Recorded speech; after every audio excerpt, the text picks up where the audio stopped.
SL परिवार के लिए आज दुख की घड़ी है। एसएल ग्रुप के चेयरमैन डॉक्टर सुभाष चंद्रा के वालिद श्री नंदकिशोर गोयनका जी का आज दोपहर 12:30 बजे मुंबई में इंतकाल हो गया। वो 96 बरस के थे। सोमवार दोपहर 12:30 बजे उन्होंने मुंबई में वाक़ अपनी रिहाइशगाह पर आखिरी सांसें ली। श्री नंदकिशोर गोयनका जी का उनके जज्दे खाकी उनकी रिहायशी मुकाम ए रोड वसंत सागर मरीन ड्राइव में आखिरी दीदार के लिए रखा गया। 28 सितंबर 1930 को पैदा होने वाले श्री नंदकिशोर गोयनका जी राष्ट्र आरएसएस के एक मुख्य और वफादार साथी रहे। संघ में उन्होंने कई अहम जिम्मेदारियां निभाई। कारोबार से दूर रहने वाले श्री नंदकिशोर गोयनका जी हमेशा सामाजिक कार्यों और गौ सेवा में समर्पित रहे। वैश्य समाज को मुत्तहद करने के लिए उन्होंने बेपनाह जद्दोजहद की और इस सिलसिले में मुसलसल कोशिश करते रहे।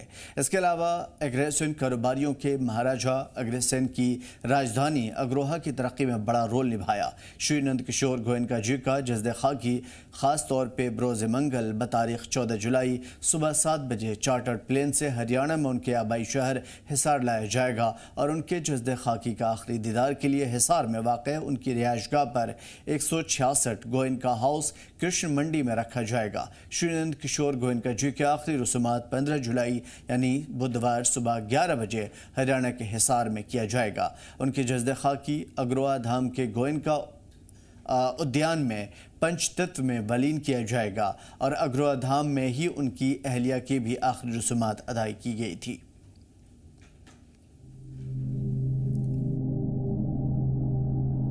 मुमताज सामाजिक कारकुन 96 साल के श्री नंदकिशोर गोयनका जी ने इस दुनिया को अलविदा कह दिया।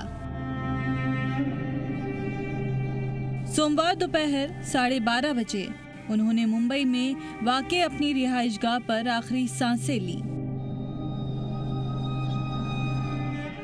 श्री नंदकिशोर गोयनका जी का जज्दे खाकी उनके रिहायशी मकाम ए रोड वसंत सागर मरीन ड्राइव में आखिरी दीदार के लिए रखा गया है। 28 सितंबर 1930 को पैदा होने वाले श्री नंदकिशोर गोयनका जी आरएसएस के एक मखलिस, वफादार और सरगर्म रजाकार थे। संघ में उन्होंने कई अहम जिम्मेदारी निभाई। कारोबार से दूर रहने वाले श्री नंदकिशोर गोयनका जी हमेशा सामाजिक कार्यों और गौ सेवा में समर्पित रहे।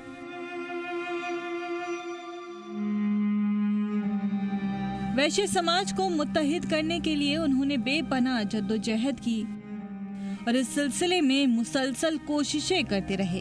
इसके अलावा अग्रसेन कारोबारियों को महाराजा अग्रसेन की राजधानी अग्रोहा की तरक्की में बड़ा रोल निभाया। श्री नंदकिशोर गोयनका जी का जज्दे खाकी बरोज़ मंगलवार बतारीख 14 जुलाई सुबह 7 बजे चार्टर्ड प्लेन से हरियाणा में उनके आबाई शहर हिसार लाया जाएगा।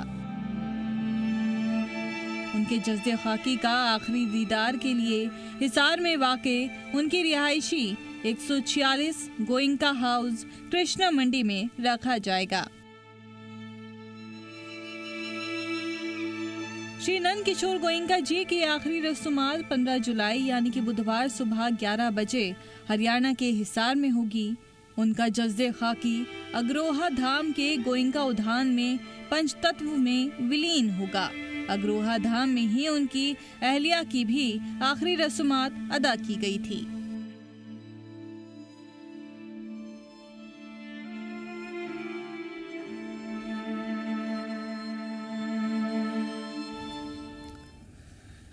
जम्मू कश्मीर के सीएम उमर अब्दुल्ला ने 13 जुलाई के मौके पर मज़ार-ए-शुहदा जाने वाली रास्ते पर पाबंदियों को अफसोसनाक करार दिया।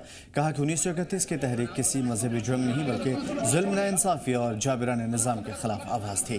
नेशनल कॉन्फ्रेंस दफ्तर नवाए सुब में शुहदा को खराज अक़ीदत पेश करने के बाद उन्होंने कहा कि मज़ार-ए-शुहदा को सील करने वालों को पहले जम्मू कश्मीर की तारीख को समझना चाहिए।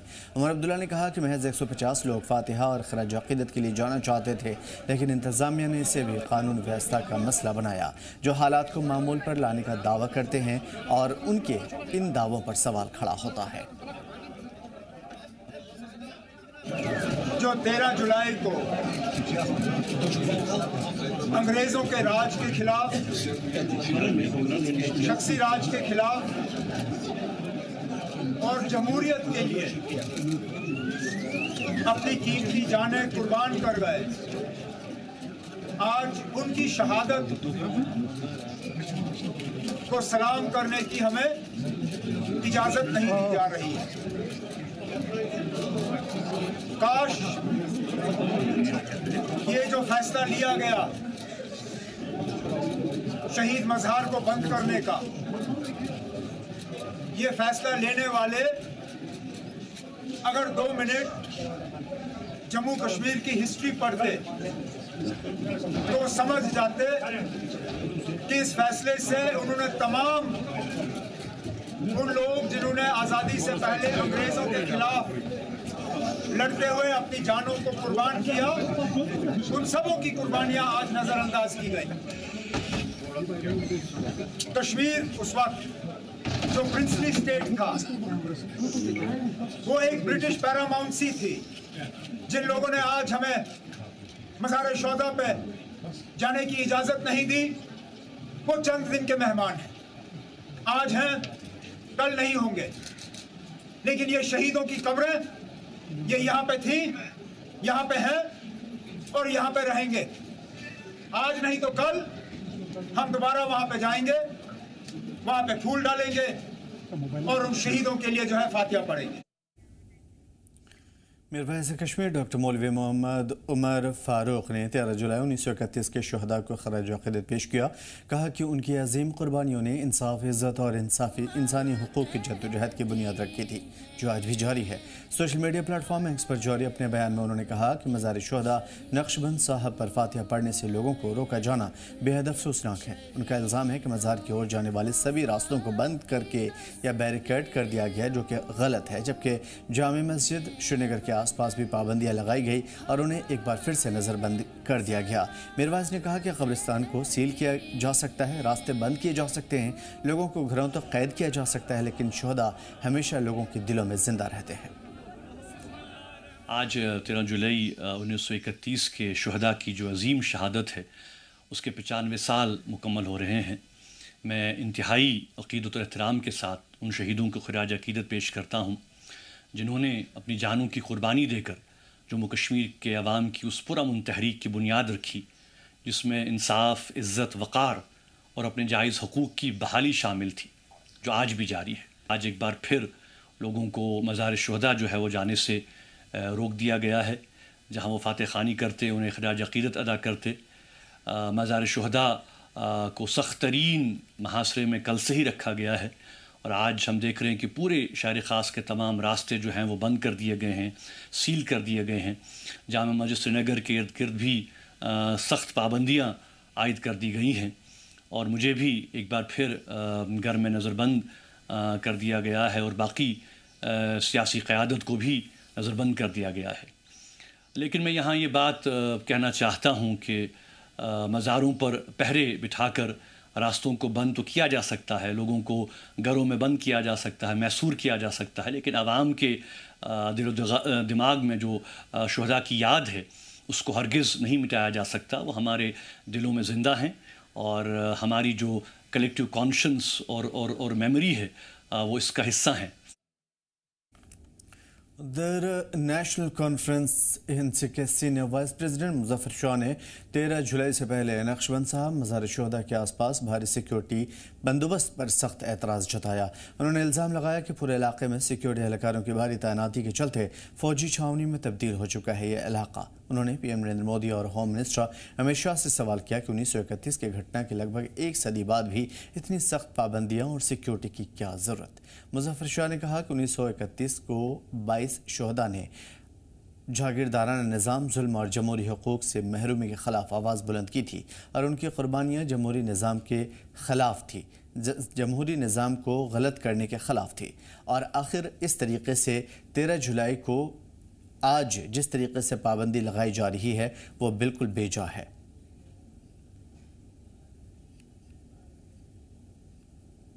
आवाज किस लिए उठाई थी? For their rights.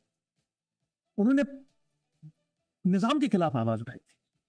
वो कह रहे थे कि भाई मेहरबानी करके हमारी तरफ देखिए, किन मुसीबतों में हम हैं, जागीरदारा निजाम खाया जा रहा है, सरमायाकारी खाई जा रही है, उजरतें नहीं मिल रही हैं। सो उन्होंने आवाज उठाई और उस वक्त गोलियां चली और 22 लोग शहीद हुए। तब न तो हिंदुस्तान था ना पाकिस्तान था, ये एक ब्रिटिश कॉलोनी थी कश्मीर।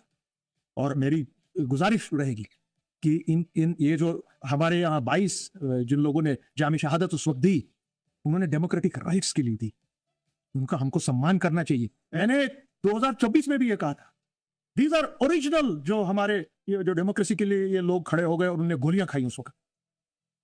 बाकी आप छोड़िए, क्या जम्मू में क्या थे, महाराजा बहादुर की सरकार थी, यहाँ पे गोली का ऑर्डर किसने दिया, अलग बात।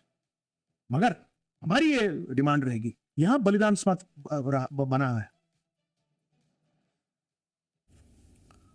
और शोपियां में 13 जुलाई के शहदा और खराज अक़ीदत पेश करने के दौरान सांसद आगा रुहुल्लाह मेहदी ने इल्ज़ाम लगाया कि RSS मुसलमानों की तारीख़ी क़ुरबानियों को मिटाने की कोशिश कर रही है। उन्होंने कहा कि जब भी जमहूरियत पर हमला होता है, लोग उन शहदा को याद करते हैं जिन्होंने इंसाफ और जमहूरी उसूलों के लिए अपनी क़ुरबानियाँ दी। उन्होंने कहा कि मुसलमानों की क़ुरबानियों को तारीख़ से मिटाया नहीं जा सकता।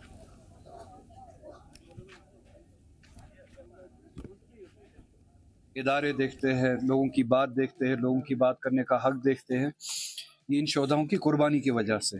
अगर आज कोई चीफ मिनिस्टर है, कोई MLA है, कोई MP है, कोई पंचायत का सरबराह है, कोई टाउन का सरबराह है, यहाँ पे एडमिनिस्ट्रेशन लोगों की जवाबदेह है, ये सब इन्हीं शोधाओं की देन है, जिन्होंने तानाशाही के खिलाफ, शख्सी राज के खिलाफ अपनी जानें दी, कुर्बानी दी।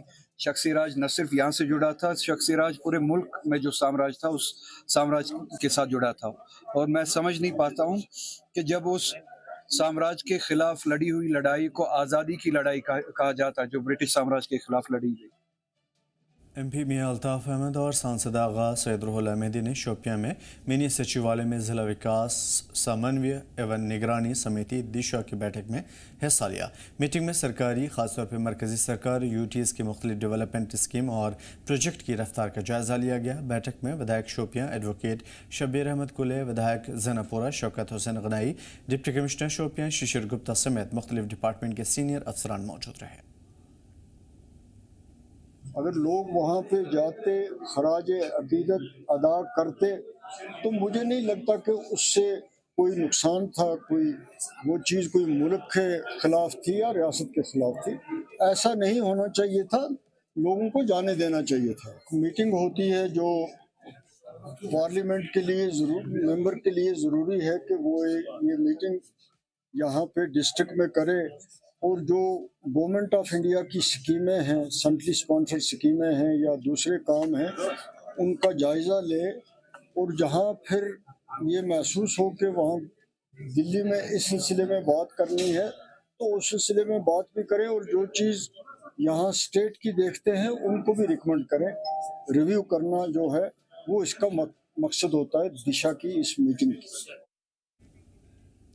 और जम्मू कश्मीर के सीएम उमर अब्दुल्ला की तरफ से बीजेपी पर विधायकों की खरीद फरोख्त के इल्ज़ाम को लेकर सियासत गर्मा गई है। भारतीय जनता पार्टी ने सीएम को 100 करोड़ रुपए का मानहानि का नोटिस भेजते हुए इल्ज़ाम को लेकर के सबूत पेश करने को कहा है। 7 दिनों का वक्त दिया है। गौरतलब ये है कि कुछ दिन पहले उमर अब्दुल्ला ने इल्ज़ाम लगाया था कि बीजेपी उनके विधायकों को 20-30 करोड़ रुपये में खरीदना चाहती है, लालच दे रही है। बीजेपी ने इन इल्ज़ामात को बेबुनियाद बताया और कहा कि ठोस सबूत है तो पेश करें, वरना 100 करोड़ रुपये का हर्जाना देना पड़ेगा या फिर आवाम के सामने माफ़ी मांगे। उधर उमर अब्दुल्ला ने भी पलटवार किया है। उन्होंने कहा है कि अगर कोर्ट के पीछे बीजेपी छुपना चाहती है तो छुपे, हम इस चैलेंज के लिए तैयार हैं। देखिए, उमर साहब ने जिस तरह से झूठ बोला था कि 20 से 30 करोड़ हमारे किसी MLA को ऑफर किया गया था, एक और मिनिस्ट्रियल बर्थ और स्टेटहुड, आप हमारे साथ आइए। हमने तब भी उमर साहब से ये सवाल किया था कि आपका सोर्स क्या है, किस MLA को कहा, किधर कहा, कौन सा होटल था, कौन सी प्लेस थी, कौन सी जगह था।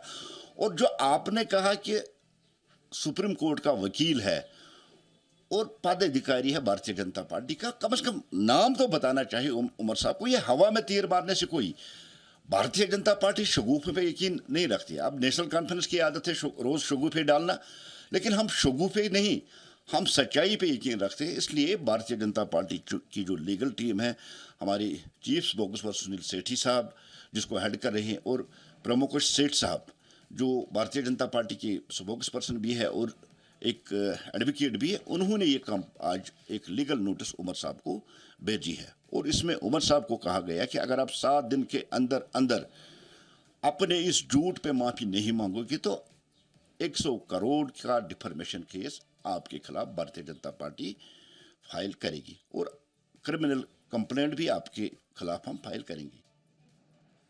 जम्मू कश्मीर के मुख्यमंत्री ने बीजेपी पे आरोप लगाया कि वो उनके विधायकों को 20 से 30 करोड़ रुपए ऑफर कर रहे हैं, साथ में मंत्री पद का लालच दे रहे हैं और उन्हें पार्टी छोड़ने के लिए कह रहे हैं। इस बीच बीजेपी की तरफ से आगे एक लीगल नोटिस जो है वो मुख्यमंत्री को गया है और मुख्यमंत्री ने ये चीज़ कबूली है कि इनको एक जो है एक सॉफ्ट कॉपी आई है, डिजिटल कॉपी आई है और वो उस जो लीगल नोटिस को एज ए लव लेटर के तौर पर लेते हैं। मेरे साथ RS पठानिया साहब हैं, बीजेपी से विधायक भी हैं। सर मुझे ये बताइए कि उमर अब्दुल्ला ने कहा है, अभी थोड़ी देर पहले उनका स्टेटमेंट आया है कि मुझे तो लीगल नोटिस दिया गया है बट मैं एज ए बीजेपी का लव लेटर लेता हूँ। बीजेपी कह रही है कि वो प्रूव करे उमर अब्दुल्ला कि किसने कहा है उनको कि 20 से 30 करोड़ रुपया बीजेपी ऑफर कर रही है और जो एक मिनिस्ट्रियल पोस्ट जो है वो ऑफर कर रही है। ये सारी सियासत पे आप इसको देखकर कैसे क्या देखते हैं सर? जम्मू कश्मीर जैसे प्रांत के चुने हुए मुख्यमंत्री और एक लेवल ऑफ सीरियसनेस, उनका गंभीरता देखें। पहले तो आरोप लगाते हैं, पैसे दिए, कहाँ दिए, किसको दिए, किसने दिए, ये ऑफ़र भी किया तो किसने किया। हमने प्रेस कॉन्फ्रेंस करके आपको बाध्य किया कि आप नाम बताएं और अगर आपके पास डिटेल थी तो आपने किसी एजेंसी में उसको रिपोर्ट क्यों नहीं किया। समय दिया गया था, या तो माफ़ी मांगे या नाम बताए। ना माफ़ी मांगी, ना नाम बताए, अलबत्ता एक नई कहानी जोड़ दी, TMC, शिवसेना, आम आदमी पार्टी। तो आखिरकार कोर्ट तक ले जाएंगे उमर अब्दुल्ला साहब को, जवाब तो देना होगा। एक चुना हुआ एक पदाधिकारी, संवैधानिक पदाधिकारी, इस तरीके के गैर जिम्मेदाराना बयानबाजी जिससे ना सिर्फ जम्मू कश्मीर की जनता बल्कि ब्यूरोक्रेसी और तो और नेशनल कॉन्फ्रेंस में भी एक अराजकता और असमंजस की एक स्थिति पैदा कर दी उन्होंने इस माहौल के साथ। हमने स्पष्ट किया है, आप चिंता मत करें, भारतीय जनता पार्टी ना सरकार को तोड़ने का कोई ऐसा प्लान है हमारे पास, ना सरकार बनाने का हमारे पास कोई ऐसा प्लान है। हाँ, आपकी जो फ्रस्ट्रेशन का स्तर है, आपका जो डिस्कोर्स का जो लेवल है, उसे एक अंदाज़ा ज़रूर लगाया जा सकता है कि नेशनल कॉन्फ्रेंस अपने वज़न के तहत, अपने वेट के तहत खुद ही तार तार होने को तैयार है। वो दिन दूर नहीं, ये सरकार भी छिनबिन और ये पार्टी भी छिनबिन। परिवारवाद के विरुद्ध आप TMC रेफ़र करते हैं तो वो भी परिवारवाद के विरुद्ध, शिवसेना रेफ़र करते हैं तो वो भी परिवारवाद के विरुद्ध, और मुझे लगता है चौथी पीढ़ी को आप जो ये बैटन ट्रांसफ़र करना चाहते हैं नेशनल कॉन्फ्रेंस में, शायद वो बड़ा विरोध गतिरोध को ऐसा अंदर चल रहा है, अंतरकला है, और वो दिन दूर नहीं जब ये सरकार और ये पार्टी टुकड़े टुकड़े हो जाएगी। कल हमने देखा कि नेशनल कॉन्फ्रेंस ने जम्मू में स्टेटहुड को लेकर एक प्रदर्शन भी किया। उन्होंने अपनी तरफ से शक्ति प्रदर्शन कर दिखाने की कोशिश की और साफ तौर पर नेशनल कॉन्फ्रेंस ने कहा और मुख्यमंत्री ने मन से कहा कि बीजेपी वो पार्टी है जो खुद कबूलती है कि हम ऑपरेशन लोटस चला रहे हैं, और उसी ऑपरेशन लोटस के तहत हमने देखा, चाहे जैसे आपने बंगाल की बात की, महाराष्ट्र की बात की, या कई अन्य राज्यों की बात की जहाँ उन्होंने कहा कि बीजेपी लगातार पार्टियों को तोड़ रही है। तो हमें इस चीज़ से इसमें कोई हमें कन्फ्यूजन नहीं है, कोई डाउट नहीं है कि नेशनल कॉन्फ्रेंस को भी तोड़ने कोशिश की जा रही है। और बीजेपी जो ABCD पार्टियां जो बनाई थी उन्होंने, तो उनके जरिए जो है वो वहां पर समीकरण बदलने की कोशिश कर रही हैं, और ये स्टेटहुड वो तब देंगे जब वो अपनी सरकार बनाने, यानी कि बीजेपी की सरकार बनाएगी, अन्यथा वो स्टेटहुड नहीं देने वाले हैं। भारतीय जनता पार्टी ने कभी भी किसी पॉलिटिकल पार्टी को पोचिंग करना, खरीद फरोख्त करना, हॉर्स ट्रेडिंग करना, भारतीय जनता पार्टी डेमोक्रेसी में प्रजातंत्र में यकीन करती है। ये मिथ्या और खोखले आरोप उमर अब्दुल्ला साहब के, हाँ, को पॉलिटिकल पार्टी अपने आप में टूटे, उसमें भारतीय जनता पार्टी का कसूर नहीं है। मैं आपके माध्यम से सवाल पूछना चाहूँगा उमर साहब को, अभी तकरीबन 1 महीना भी नहीं हुआ, आपने कहा कि मोदी साहब ना हो तो हम तो मुलाजमीन की तनख्वाह नहीं दे सकते। खड़ा ही जम्मू कश्मीर उनकी सपोर्ट पे है। शिवराज जी का आपने गुणगान किया, गृह मंत्री जी का गुणगान किया। ये 1 महीने में कौन सा एक कायाकल्प हो गया, ये कौन सा आसमान ज़मीन पे उतरा। मुझे लगता है अपनी पॉलिटिकल पार्टी को बांधने में असक्षम हैं और असहाय भी लग रहे हैं। लोग घर घर गांव-गांव जहां जाते हैं इनके कार्यकर्ता, उनसे पूछते हैं कि चुनाव की गारंटी कब पूरी होगी, डेली वेजर कब पक्का होगा। लोग इनसे पूछ रहे हैं कि ये लूटपाट कब बंद होगी। ट्रांसफ़र इंडस्ट्री लगी है, करप्शन है पूरे जम्मू कश्मीर में, और ये मैं और आप नहीं, इनके विधायकों ने खुद डाची गांव में इनके मंत्रियों पे आरोप लगाया है। और बहुत बड़ी विडंबना है कि उन आरोपों के बावजूद सरकार भी चुप, वो मंत्री भी चुप, और उमर अब्दुल्ला साहब खुद भी चुप्पी साधे बैठे हैं। क्या मतलब लगाए, क्या अंदाज़ा, क्या कयास लगाए इससे आम जनता या आम पॉलिटिकल कमेंटेटर। पूरी की पूरी सरकार भ्रष्ट है। 20 तारीख को भारतीय जनता पार्टी बहुत बड़ा एक आंदोलन करके सेक्रेटेरिएट का घेराव करेगी और इस करप्ट सरकार को हाशिए पे खड़ा करेगी। सर, ये चीज़ें नज़र आ रही है। आप लोग श्रीनगर में प्रोटेस्ट करेंगे, उसी दौरान नेशनल कॉन्फ्रेंस जो है वो दिल्ली में प्रदर्शन करेगी। इस बीच आम जनता ये कह रही है कि रूलिंग पार्टी जो है वो भी प्रदर्शन कर रही है, अपोजिशन पार्टी भी प्रदर्शन कर रही है। जम्मू कश्मीर की आवाम कहाँ जाए? देखें, to expose, oppose and depose opposition political parties का हक है। भारतीय जनता पार्टी जम्मू कश्मीर में एक विपक्षी दल के तौर पे उभरी है, तो एक्सपोज, अपोज करना, डिपोज करना, लोगों के पास विषय को लेके जाना और सरकार को वहाँ हिट करना जहाँ सरकार कर नहीं पाई। ये सरकार तो कर ही कुछ नहीं पाई जी। तो अपने धर्म का पालन भारतीय जनता पार्टी कर रही है। जनता को भी आश्वस्त करना चाहते हैं कि आपके सभी जेन्युइन विषयों पे भारतीय जनता पार्टी सभी के सभी, चाहे डेली वेजर है, चाहे रेबरे, जंगलात है, खेल है, NHM है, मनरेगा वाले हैं, ये इन सब के साथ साथ जम्मू में विकास की बात है। सिक्योरिटी बहुत बड़ा चैलेंज है यहाँ पे, और जितने भी ज्वलंत विषय हैं, सड़क, बिजली, पानी, फ्लड कंट्रोल को लेके भारतीय जनता पार्टी प्रखरता और प्रमुखता से इनको उठाएगी और सरकार को घेरे में लेगी। तब तक नहीं रुकेगी जब तक इन विषयों पे एक प्रॉम्प्ट रिड्रेसल। मैं एक आखिरी सवाल पूछना चाहूँगा। अब क्योंकि आपने लीगल डेफेमेशन किया है बीजेपी ने, तो उमर अब्दुल्ला ने कहा है कि वो माफ़ी नहीं मांगेंगे। आगे का इसको लेकर क्या प्रक्रिया रहने वाली है, क्योंकि आप खुद एक एडवोकेट है? क्या देखिए, कार्रवाई होगी। डिफेमेशन, सिविल डिफेमेशन का एक प्रिकर्सर जिसे कहते हैं, पहले एक लीगल नोटिस दिया जाता है, उसमें समय तय किया गया। जैसे वो समय सीमा एक्सपायर होगी, भारतीय जनता पार्टी मुकदमा दायर करेगी उमर अब्दुल्ला साहब पे 100 करोड़ की मानहानि का। तो साफ तौर पर यहाँ पर भारतीय जनता पार्टी उन्होंने कहा दिया, या तो मुख्यमंत्री माफ़ी मांगे, या फिर जो उन्होंने बात कही है कि भाई 20 से 30 करोड़ रुपया बीजेपी ऑफर कर रही है मंत्री पद के साथ, तो वो चीज़ प्रूव करे। नहीं तो उसके बाद 100 करोड़ का डेफेमेशन केस जो है वो कोर्ट में जो है वो भेज दिया जाएगा, उसको शुरू कर दिया जाएगा। फिर इसको लेकर क्या कुछ आगे का समीकरण हो वो देखने की बात है। लेकिन फिलहाल इस समय जम्मू कश्मीर में काफ़ी ज़्यादा सियासत देखने को आ रही है। नेशनल कॉन्फ्रेंस अपने दावे ठोक रही है और बीजेपी अपनी तरफ से उनको घेरने की तैयारी कर रही है। जी मीडिया के लिए जम्मू से ख्वाहिश पटेल की रिपोर्ट। पुलवामा जिला इंतजामिया की ग्रीन एंड क्लीन पुलवामा मुहिम के तहत पुरानी डंपिंग साइटों को साफ करने का काम तेजी से जारी है। इंतजामिया की ओर से ठोस कचरे को एक निजी प्लांट में साइंटिफिक तरीके से अलग करने, डिस्पोज करने की कोशिश चल रही है। हालांकि इस पहल की सराहना हो रही है, लेकिन जिले में करोड़ों रुपए की लागत से बनाए गए सॉलिड वेस्ट मैनेजमेंट प्रोजेक्ट्स और सेग्रीगेशन शेड्स की वजह से निजी प्रोजेक्ट के इस्तेमाल ने सरकारी फंड के इस्तेमाल पर कई सवाल खड़े किए हैं। स्वच्छ भारत मिशन, इस मिशन के साथ सारे लोग जुड़े थे। मैं यही समझता हूँ कि ये सिर्फ गवर्नमेंट की ही रिस्पॉन्सिबिलिटी नहीं है, यहाँ के लोगों की भी रिस्पॉन्सिबिलिटी है। लेकिन एक दो चीज़ मैं आपकी वसादत से अर्ज़ करना चाहूँगा कि 2 डट्स जो इस वक्त निवा में एक है और दूसरा काकापोरा साइड से है, जब वहाँ पर ये कूड़ा करकट जमा किया गया तो हमें लगा कि आप ये साइंटिफिकली उसको ट्रीट करेंगे, लेकिन ऐसा कुछ हुआ नहीं। रिसेंटली जो यहाँ पुलवामा में 2 डंपिंग साइट्स थे, काफ़ी बदबू आ रही थी वहाँ से, लोगों को के लिए एक मैनेस वो पैदा हो गई थी। डिस्ट्रिक्ट एडमिनिस्ट्रेशन का कदम बहुत अच्छा है, उन्होंने उसको हटाया वहाँ से।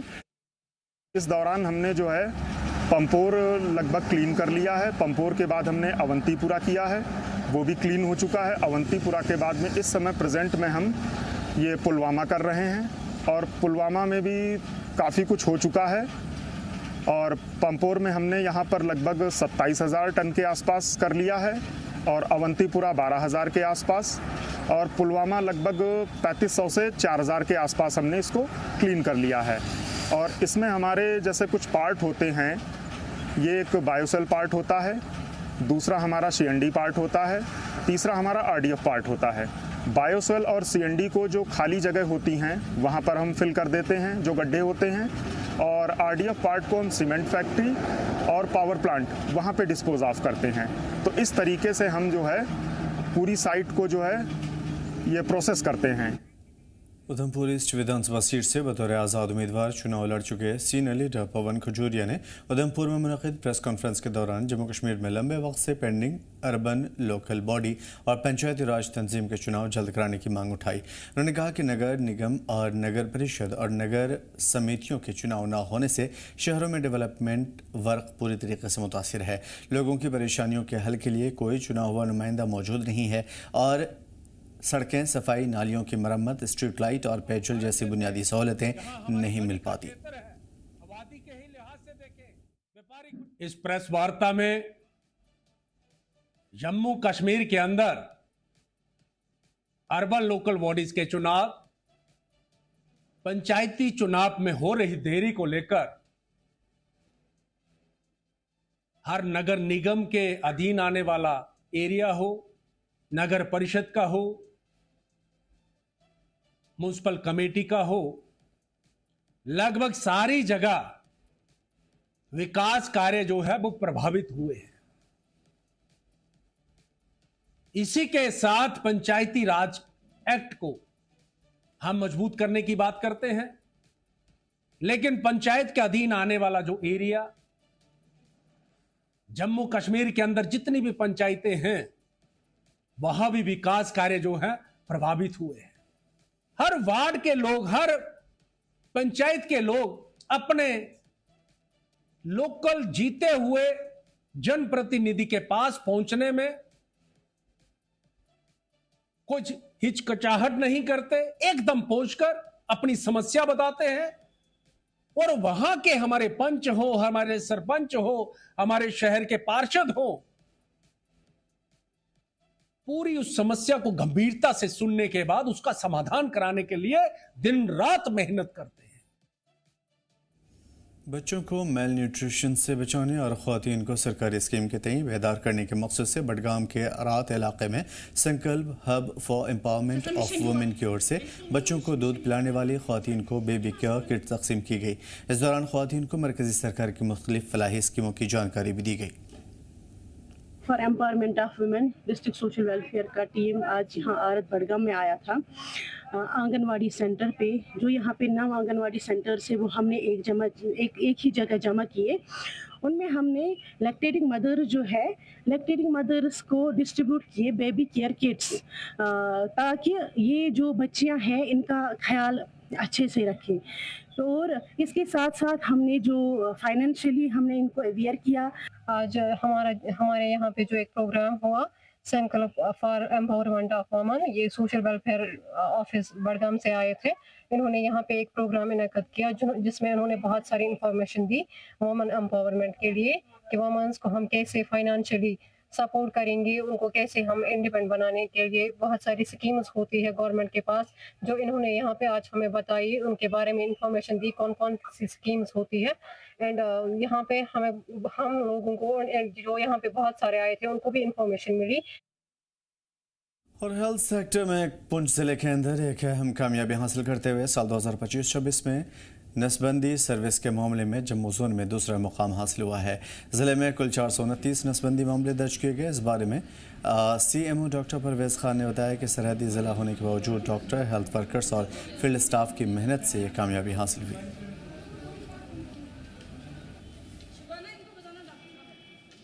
सेहत विभाग को स्टरलाइजेशन में पुंछ ज़िले को सेकंड प्राइज़ मिला है। तो इस पे बात करने के लिए CMO पुंछ डॉक्टर परवेज़ अहमद जी हमारे साथ हैं, उनसे बात करते हैं और जानना चाहेंगे। जी सर, आपका बहुत बहुत स्वागत है। सर बताएं जो ये अवार्ड मिला है।